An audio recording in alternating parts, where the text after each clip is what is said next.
Family, welcome to another episode of Financial Freedom. I am your host and accompaniment on this journey, Derek Brown. Look, we are getting into part 2 of talking about our future in real estate after the pandemic. We have a wonderful expert here with us, Mrs. Elnora M. Linton. She is literally one of the greatest real estate agents of all time. Okay, I'm just saying, but no, she's seriously though. She's great. A wealth of information. She's here with us. She's actually is in GA, where she ranks in the top 20% of 380 agents in the Keller Williams Realty Atlanta Partners in Stockbridge, Georgia. Ladies and gentlemen, please welcome Miss Linton, Mrs. Linton. Sorry. Thank you. Glad to be here. Thank you for staying with us and having an extended conversation with me. So this is going to be good. So you left us on a lot of cliffhangers last episode. So we got into loans, FHA, VA, WNBA, all these loans, and I didn't know what any of it meant, right? And then you got into percentages and what we should have in the bank because I asked you, like I knew what I was talking about. And then so we need to rewind a little bit and kind of go back because you blew my mind with this thing. So you said I can have a 580 and get an FHA loan at 3%, and I was 3.5% down. Even with home buying assistance programs, they want you to have a 640, but you're telling me less than I can still get a loan. So what's the optimal place for us to be in if we're trying to get a loan with a low interest rate? Well, what you ideally you would like to have above a 680 credit score, because you're going to get the best rate. And when you get the better rate, then of course, that reduces the amount of your monthly payment. That saves you a lot of money. An FHA loan is 3.5% down. It is a government-backed loan. But the thing with an FHA loan, you will have to pay the mortgage insurance throughout the life of the loan. So unless you actually refinance it and switch loan products, or unless you sell the house or pay it off, that you will have that mortgage insurance. Okay. So let me ask you this. I don't know any better. Is there a penalty for paying off your mortgage, or is it not a good idea? Like I've heard a bevy of information that says don't pay off your mortgage, don't pay off your house, pay off your house. Which is which here? Well, there is in most cases, no, there is no prepayment penalty. But if you're going to pay more than your monthly mortgage payment, what I recommend is that you pay that towards the principal only. And that will save you in interest. So that's, and we recommend that people pay, try to pay one extra payment per year, and which will save you thousands of dollars. That is towards the principal only. Another easy way of doing it, rather than, pulling out that lump sum. Some people like to do that at tax time. They say, well, I'll do it at tax time. And tax time comes around, they get that refund. And then, they already spent that on something else. They're ready to go on vacation, all of that stuff. I'm buying a Jaguar next year. Y'all ain't heard me. Well, don't do it before you buy a house. Buy your house first. I'll be sleeping in my back seat. Look, then I'll be able to live in there anywhere I want. Okay, so speaking of which, we had some good stuff come up in between shows. Let me ask you this: how big a deal is location when it comes to buying my house, my condo, whatever it is? How big is that? How big a deal is that? That is a big deal. Because what other homes in your area are selling for will directly affect what your house sells for. So, because an appraiser looks at what has sold in your neighborhood, and they compare your square footage and the condition of the home and all of those things to what has already sold. And Okay. so if the houses in your neighborhood are not doing well, and you've got the biggest and baddest house in the neighborhood, it could affect your house. Or So even if my on house, a regular basis, it affects it, what's happening, how well the neighborhood is maintained, and all of that stuff affects the value of your home. so even if my house is pristine, grass just green, just chilling, just perfect, all the blades just waving hello when I walk past, everything is great. But if my neighborhood is bad, of the housing, I'm sorry, the housing in the neighborhood is bad, it's still going to affect my property values. If Fred Sanford is across the street, that's going to affect you. What is that going to affect my loan? If I move in, if I'm looking at moving into a place, and let's say I want to buy a home here, and maybe I'm saying, hey, auntie so and so, you should buy a home here, it's cheap. Is that going to affect my loan if I move into a neighborhood that's not that great? Yes. Well, because the amount that the bank is going to loan you is based on the amount that the house appraises for. They're not going to loan you a penny more than what it appraises for. So, yes. But when you get that appraisal, then your agent, if the home does not appraise, your agent will be able to, should be able to go back to that seller's agent, that listing agent, and say, look, okay, this didn't appraise, and you can contest it, or that seller may be willing to reduce the price to the appraised value, or you may want to pay. A lot of people are doing it right now because of the way the market is. Pay what is called the appraisal gap, the gap between what it appraised for and the sales price, the price that you're under contract for. Wow. Okay. So how do I know the house is, and you kind of mentioned this a little bit before, how do I know the house is appraised fairly? Well, your agent will be able to help you with that, but it's gonna, if it's in line with what's going on in the neighborhood, then you're fine. But if it's a big disparity, that's a red flag. So what's the big disparity? Sure some of that is going on. what's the big disparity?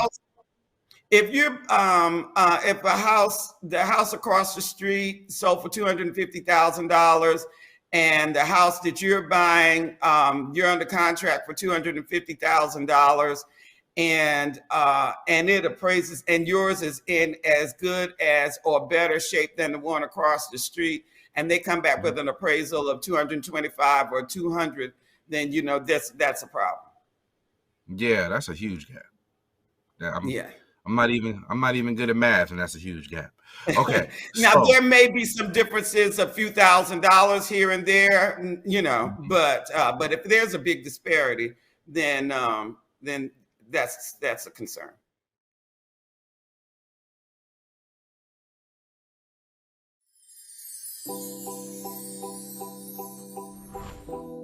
Looking at those areas of how you became who you became, and then looking at what were all the influxes that interfered with all of the stuff. We don't like to do that. That's too much work, Selena. Sometimes you have to take it in small pieces, in small fragments. You can't just run through it and say, okay, let's merrily do this work. It'll be fun.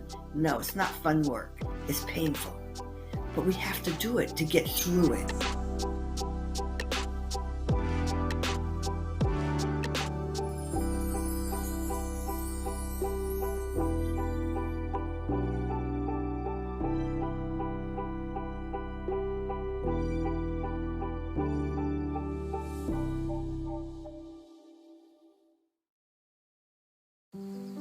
Hey, Dad, I need your help asking Jessica to prom. Of course. Love is like the ocean. You have to tread the waters. Dad, that's not the kind of help I needed. Hey, Jessica. Will you go to prom with me? Yes. You don't have to be perfect to be a perfect parent. Thousands of teens in foster care can't wait to share their first with you.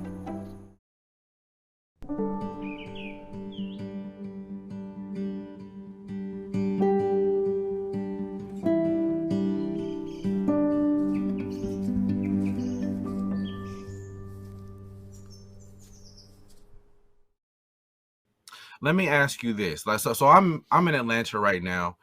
You're a Macon, Georgia native, from what I know of. Yes, Mactown. Yes. So you do work all over Metro Atlanta. So like the West End. I moved into the West End actually in 2006 when I first moved down to Atlanta. I came out here for school. It was a very different place then. It was a very different place than it is now, right? So, but I had people who actually bought houses in the area because they had forethought or knowledge that, you know, this area was going to improve before it got gentrified, right? What kind of pipelines of information do I need to tap into to know that kind of stuff? Because I remember before that place was built up the way it is now, I remember hearing people buying houses and I'm like, why are you buying houses in the West End? But they knew something I didn't. Where do I find that kind of information from? If I'm looking, what people were doing at that time, they were, they were talking about the Beltline and talking about all of the things that they were going to do. So that comes from the city. So you've got to look at the area and look at what's going on, the city plans, what companies are planning to come to the area, and all of those kinds of things. And that's what they did. Okay.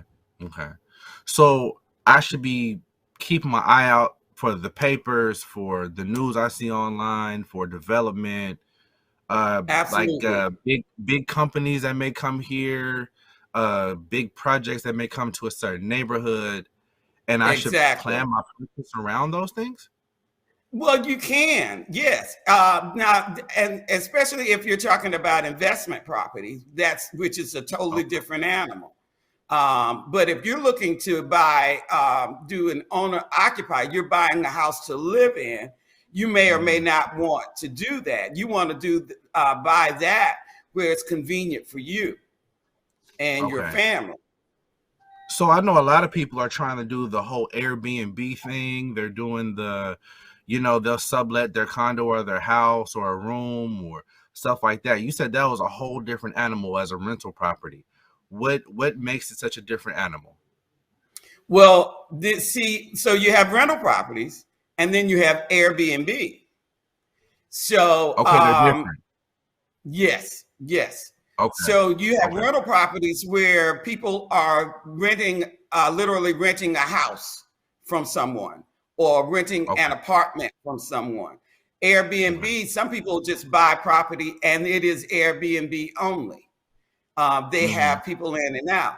The thing about that is you have to be really careful with both of them because before you purchase that property, because homeowners associations are starting to crack down on Airbnb and on rental properties because in order to maintain the value of the other homes, the owner occupied homes in the neighborhood, because they don't want a bunch of people in and out of the neighborhood that don't really care about the neighborhood. And then of course people are renting Airbnbs and they're having big parties and that kind of thing.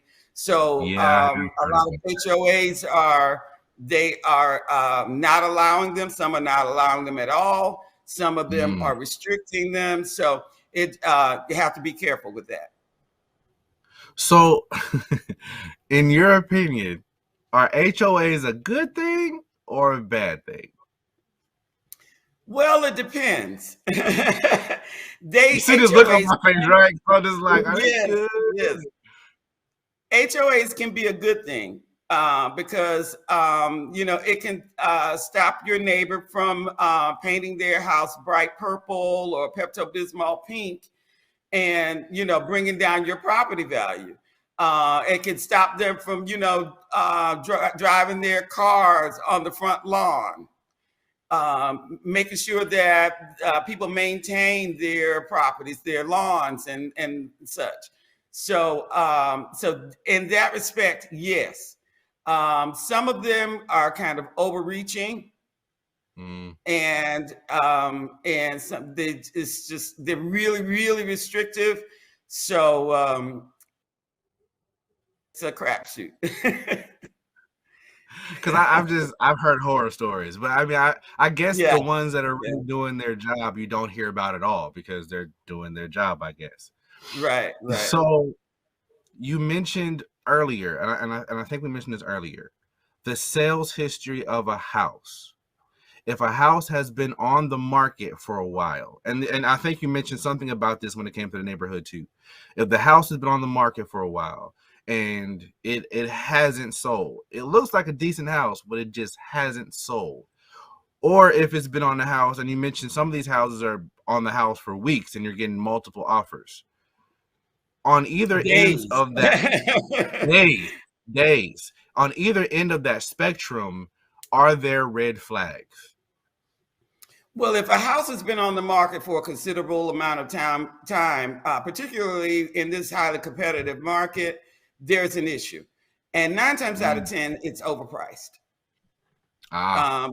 Yeah. And the seller wants a certain amount, and that's what they want.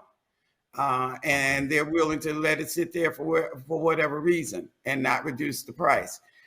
Because most homes right now, if they're in decent shape, they're selling pretty quickly. So it sounds like the people who are contacting you have a target, like they have a target market that they want.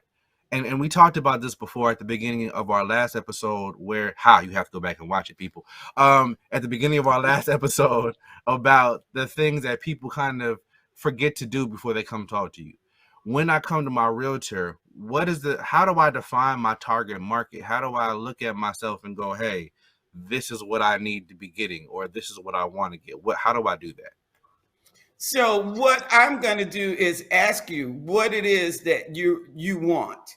I want to know what kind of house you want. You know, do you want land? Do you want something with a small backyard and those kinds of things? Do you want what things are just must-haves for you? Do you need a bedroom on the main floor, you know, for aging parents that may come to visit and those kinds of things? So I'm going to ask you those questions, and then I'm going to try to match you as close as I possibly can with a house that has as many of those things as possible. Okay. As a realtor, right, who's seen thousands of houses sold, are there any primary staples of a house that maybe an amateur first-time home buyer like myself would not know to look for that's going to help my household value? Because you know more than I do when it comes to this type of thing. Like if I say to you, oh, well, I want this, but you know this thing over here doesn't help at all with the home. Is there anything that people have asked for? And this may sound weird, but I figure why not? Are there anything that people have asked for that actually brings down the value of a house? Well, say for instance, if it's a 4-bedroom house and you convert it to a 3-bedroom house, that could affect the value. Okay. You know, when you get ready to sell it. But if that's what you need for your family, you know, then that's fine. But those things like that, and if you go and do something really crazy in the yard and those kinds of things, Okay. Yeah, crazy paint colors, you know, odd things. Let me ask you this, and this is one thing I was kind of surprised about when I was reading for this a little bit. Do they still use lead in paint? No.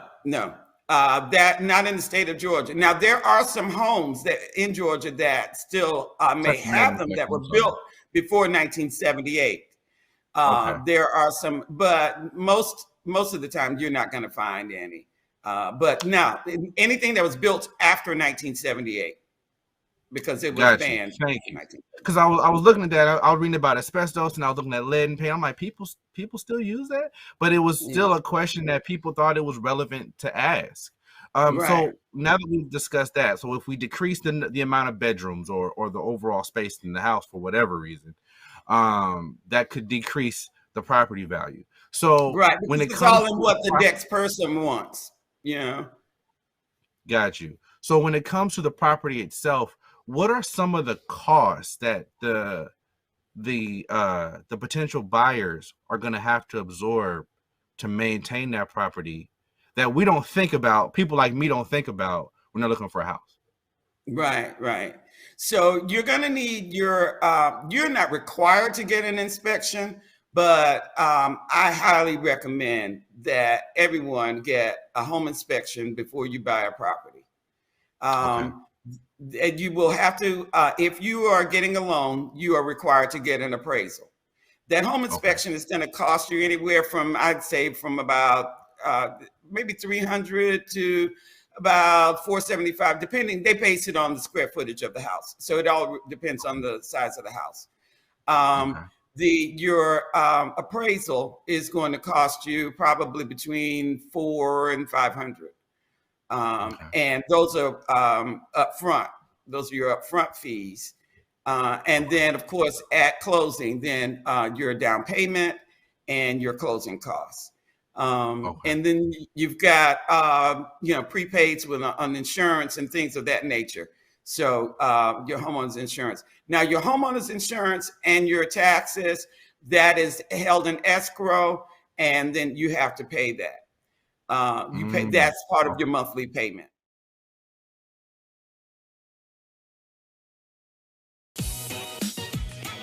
What's up, y'all? It's your boy Jermaine Dolly, Mr. Hello Dolly himself, and guess what? You're tuned in to Tea and Worship with my homies, Mignon and Corey. Keep it locked, y'all.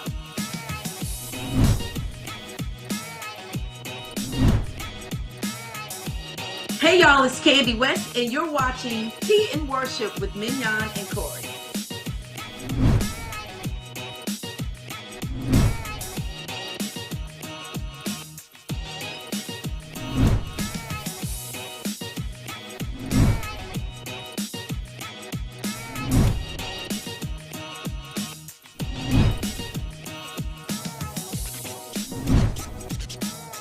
It's your boy James Fortune, and you are watching my favorite news show, Tea and Worship, with my sis Mignon and Corey.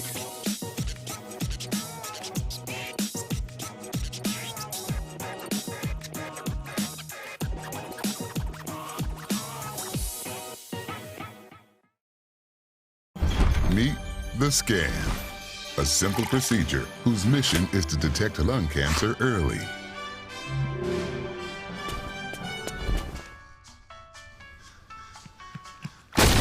I'm here to save you. But I feel fine. That's great, but you may still be at high risk for lung cancer. Oh man, that's a new fence. If you smoke, early detection could save your life. Learn more at savedbythescan.org.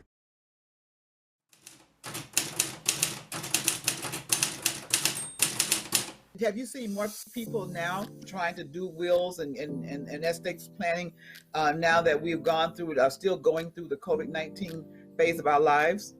I've seen a lot more people trying to do that, to have wills, to have healthcare directives, to even to the point of having living trust. For example, a will goes through probate, so it's public knowledge. But trusts are not public knowledge, so families are really starting to take a hard look at what if I'm incapacitated.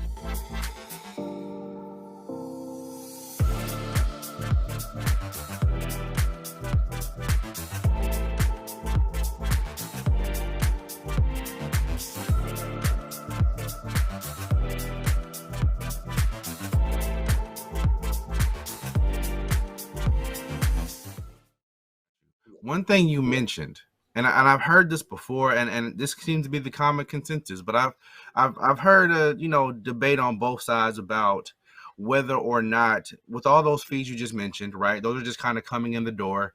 But when it gets down into it, people who are paying more in rent than some people are paying in mortgage. And you even mentioned, even with homeowners insurance and certain maintenance issues, people are still paying less in their mortgage. Would you argue that buying a house juxtaposed with buying a condo, or ultimately, if let's say I just wasn't comfortable, I wasn't sure if a condo or a house was better off for me. And I cited a reason. I said, well, condos may not require as much maintenance as a house does. Would I have any validity in that, or would it be still true that a standalone house would be a better investment? Well, a condo may not require as much maintenance, but you're going to pay for it because you got a monthly maintenance fee with that condo. So it all depends on how much that fee is. And that can affect how much loan you qualify for as well. Okay. See, I never even knew that there was a maintenance fee associated with a condo. So hold on. So what are the other fees? Are the fees to get into a condo the same as to get into a house? No, they're very different. Very different, because see, in the with the condo, you have to pay for all of those common areas in that with that condo. The roof still has to be maintained. The exterior of the condo has to be maintained. The gym that everybody loves. Oh, I want to stay here and I can go downstairs and go to the gym, and all of that stuff. So you have to pay for that. The hallways. The landscaping and all of that stuff. So those fees, so it really depends on that condo association or townhome association that they determine what that fee is. And some of them can be really expensive. And if it's gated, that security gate to get in. And so, it can be really expensive. Vary from, a few $100s a year to a few $1,000s a year. Ain't that nice? So would you go with a if you had to choose, house, fully laid out condo, same amount of space, you would go with the house? Well, I'm a country girl, so and I would rather not have anybody, and I've done that, been there, done that. I lived in New York City for a while, and okay, yeah, so I knew then that was not for me. I don't necessarily like having that many people near me. So that's so it's really a personal decision. Got you. Where in there, right? It's a personal decision, but it's also a financial one. Absolutely. Where in there does my personal decision hit my finances and go, okay, well, I want this, but this is what I can afford? Where should my personal hit my financial? When you talk to that mortgage lender. When you talk to them, they tell you broke. That's what. Go ahead, finish. I'm sorry, Miss Lee. Go ahead. When you talk to that mortgage lender and you look at your bank account and says, "Okay, this is what I want, but this is what I can afford," and then we try to find you a happy medium. Got you. So it's about being able to find a happy medium. Let me ask you this, because I've known people who are looking for houses and they're often afraid to actually tell the person all they want, right? So I heard you say more than once, tell me what you want and I'll try and get as close to that as possible. I am heavily a needs person. I guess I'm a stereotypical guy in that regard. I just need what I need. I don't need a whole bunch of what I want. I just need what I need. But I should come to you and I should tell you, this is what I want. And, if you can sprinkle in a little bit of what I need and fine. But I should give you my dream house. Or if I say, hey, I want to do a rental property, I should lay that out for you and let you do your job. Absolutely. Because, and then I'm going to tell you if it's realistic or not. Okay. I'm going to show you what is available in your price range. And so then we have a choice, we either up it or we do what we have to do. But sometimes people are not realistic in what they think they can get for that amount of money. Okay. And then sometimes, a lot of times, people think that they don't qualify for as much as they do. They qualify for a lot more than they think they do. So if you so let me ask this question then. If I qualify for more than I thought I did, where should I draw the cap? Because I'm guessing I shouldn't go right up to the limit. I should stop at a place that will allow me to comfortably deal with whatever costs come associated with this, correct? Absolutely. You want to look at your budget and your lifestyle and the things that you want to do. The way, if you're a homebody and you don't really like to go out to eat a lot and travel a lot and all of that stuff, so you may want to put more money into your house. But somebody that is out and about and likes to travel and all those things, you want to consider your budget. And the kind of your lifestyle and the things that you want to do.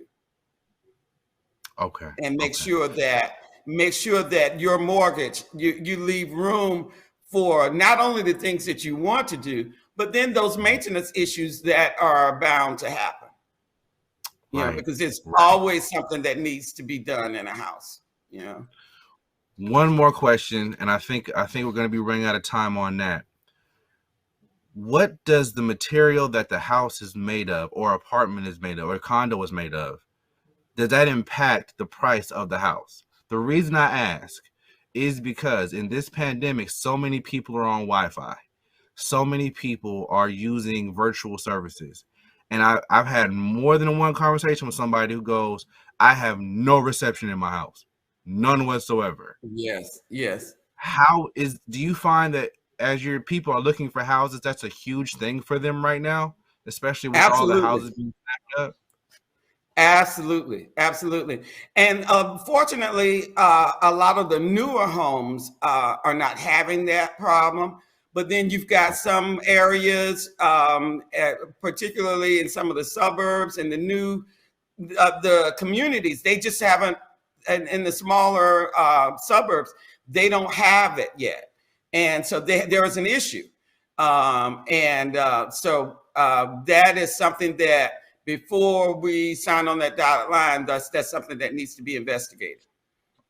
Okay, got you.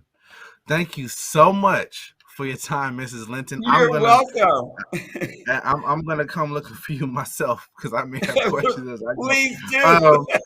But tell us where we can find you at if we got questions. And we love this some Mrs. Linton, so we trying to come ask some more questions. So where do we find you at? You can find me at elnora.godurhamteam.com. And my number, I don't mind giving you my number. You can reach me at 404-861-2629. That's 404-861-2629. That's correct.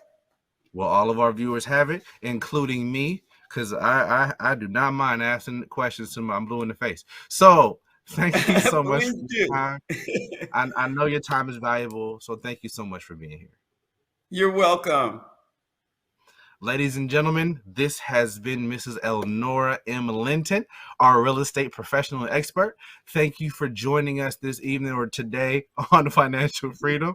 As always, please be safe out there. It was a pleasure having you. Be well.